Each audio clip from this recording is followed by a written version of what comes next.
आज का हमारा टॉपिक होगा मासा या महत्तम समापवर्त, इंग्लिश में कहते हैं HCF, highest common factor.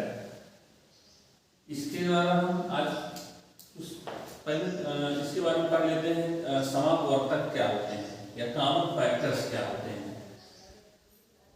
Common factors पहले जानिए, तब महत्तम समापवर्त के बारे में जानिए कि महत्तम समापवर्त क्या होता है। जैसे 15 के अपवर्तक कौन कौन से होंगे? 1, 3, 5, 15। अपवर्तक मतलब आप ये समझ लीजिए कि ऐसी संख्याएं जो इस संख्या को पूरी विभाजित करते हैं। जैसे 1 भी 15 को पूरी विभाजित कर देगी, 3 भी कर देगा, 5 भी कर देगा और 15 भी कर देगा, पूर्ण रूप से विभाजित कर देगा।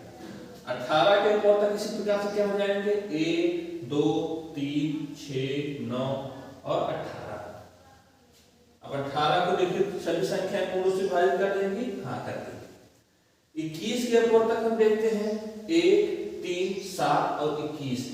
इसके इन चारों संख्याओं के अलावा ये 21 किसी अन्य संख्या से विभाजित नहीं हो सकता है। आप देख लीजिए, इसके अलावा किसी भी अन्य संख्या से विभाजित नहीं होगा। तो इसके अपवर्तक कौन कौन हो जाएंगे? 1, 3, 7 और 21। ठीक है। समापवर्तक क्या होता है? समापवर्तक वो संख्या होगी जो इन तीनों में कॉमन होगी। 15, 18 और 21 तीनों में कॉमन होनी चाहिए। तो हमारा एक समापवर्तक ये हो जाएगा कॉमन फैक्टर, और एक कॉमन फैक्टर हमारा हो जाएगा 1 और 3। एक भी कॉमन होगा और 3 भी कॉमन होगा। अब हम बात करते हैं महत्तम समापवर्तक। महत्तम समापवर्तक क्या होता है? Highest common factor. ये मतलब फैक्टर तो हो ही, कॉमन फैक्टर तो होना ही चाहिए, लेकिन हाईएस्ट कॉमन फैक्टर मतलब महत्तम सबसे बड़ा वाला होना चाहिए। ये दो संख्याएं हैं, इसमें सबसे बड़ा वाला ये। तो महत्तम समापवर्तक की परिभाषा क्या होती है कि 2 या 2 से अधिक संख्याओं का मासा या महत्तम समापवर्तक वह बड़ी से बड़ी संख्या होती है जो दी हुई संख्याओं को विभाजित कर दे। जो दी हुई संख्याओं को विभाजित कर दे मतलब तीनों संख्याओं को विभाजित कर दे और महत्तम संख्या होनी चाहिए। ठीक है। तो 2 या 2 से अधिक संख्याओं का मासा वह बड़ी से बड़ी संख्या होती है जो दी हुई संख्याओं को विभाजित कर दे। हमने लास्ट में क्या पढ़ा था? दी हुई संख्याओं को इसमें क्या होगा? को विभाजित कर दे। दी हुई संख्याओं से विभाजित हो जाए तो क्या होता था? लासा। उससे विभाजित होने चाहिए। फिर अब हम कुछ सवाल देख लेते हैं। महत्तम समापवर्तक एक ऐसा टॉपिक है, लोग बचपन से पढ़ते हैं और बड़े हो जाते हैं, फिर भी उनको समझ नहीं आता है कि लासा क्या था, मासा क्या था। ठीक है। तो हमको उसको ध्यान से पढ़ना होगा।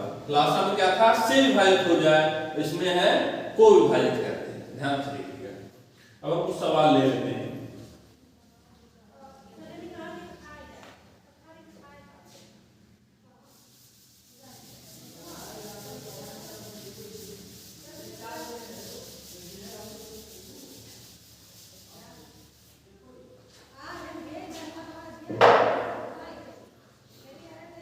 मान लीजिए 2 संख्याएं हमको उनका मास हमको निकालना है। कोई भी संख्या ले लेते हैं। मान लीजिए 12 ले लिए और 18 ले लिए।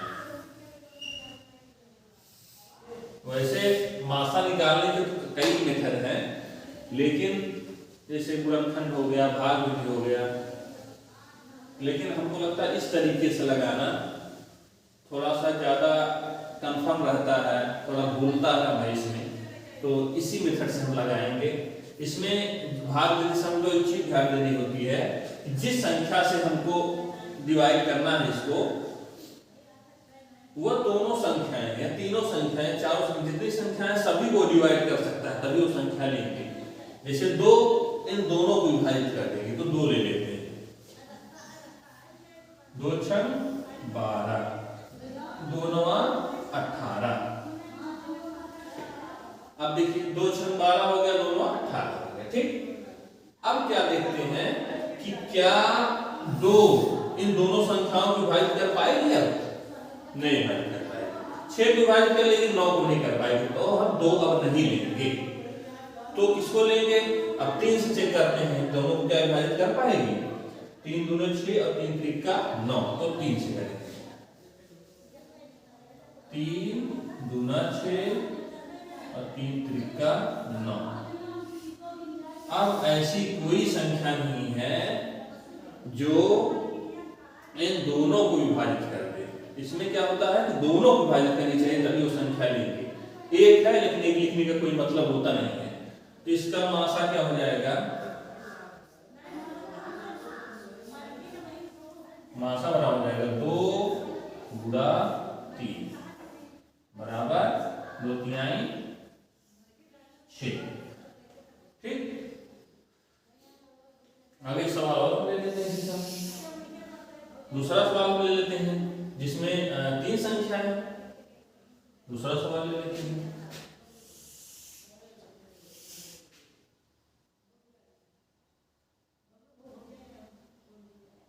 बारह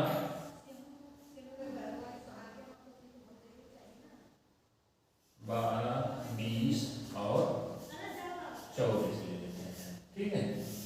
अब भाग देना शुरू करते हैं। ऐसी कौन सी संख्या जो तीनों को विभाजित कर सकती है? जो उसके पहाड़े में तीनों आ जाए। पहाड़ा तो जानते ही हैं आप। पहाड़ा ऐसा पढ़िए कि तीनों को विभाजित करने वाला कोई पहाड़ा हो, ऐसी कोई संख्या हो जो तीनों को विभाजित कर रहा है, उसके पहाड़े में तीनों लोग हों, वो संख्या को लेना है। तो 2 है, 2 के पहाड़े में 12 भी आता है, 20 भी आता है, और पहाड़े में तो 24 नहीं लिखा जाता है, लेकिन जब आप उसको और आगे पढ़ेंगे तो 24 कट जाएगा 2 से। तो 2 छंग 12,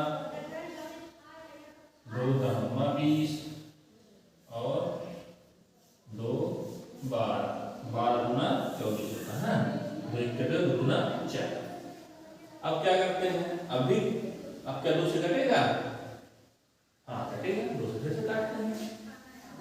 2 तिहाई 6, 2 पंचे 10, 2 छंग 12। अब क्या 2 से कटेगा? पूरी संख्या है, न ये कटेगा न ये कटेगा, सिर्फ ये कटेगा। अगर 3 से काटते हैं तो ये कटेगा और ये कटेगा, ये नहीं कटेगा।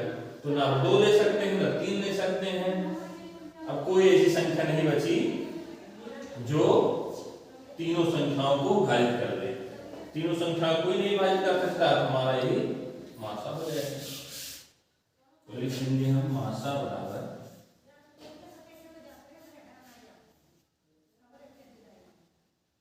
2 गुना 4 इसका मासा हो गया। बड़ी से बड़ी संख्या है जो इन तीनों संख्याओं को विभाजित कर देगी। देखते हैं, 4 तिहाई 12, 4 पंचे 20 और 4 छंग 24, तीनों संख्याओं को विभाजित कर रही है। बड़ी से बड़ी, इससे कोई बड़ी संख्या नहीं हो सकती जो तीनों को विभाजित कर पाए। इससे बड़ी 6 है, इसको कर लेगी, इसको कर लेगी विभाजित, इसको नहीं कर पाएगी। ऐसी कोई संख्या नहीं इससे बड़ी हो सकती जो इन तीनों को विभाजित कर दे। तो उम्मीद है कि आप लोगों को ये सवाल समझ में आया होगा। अगर नहीं समझ में आता है तो आप नीचे कमेंट कर सकते हैं कि क्या नहीं समझ में आया और क्यों नहीं समझ में आया। और आप अन्य मेथड से अगर सीखना चाहते हैं, भागफल से या गुणनखंड से, तो उससे भी सीख सकते हैं। अगर आप कहते हैं तो मुझसे भी सिखाएं।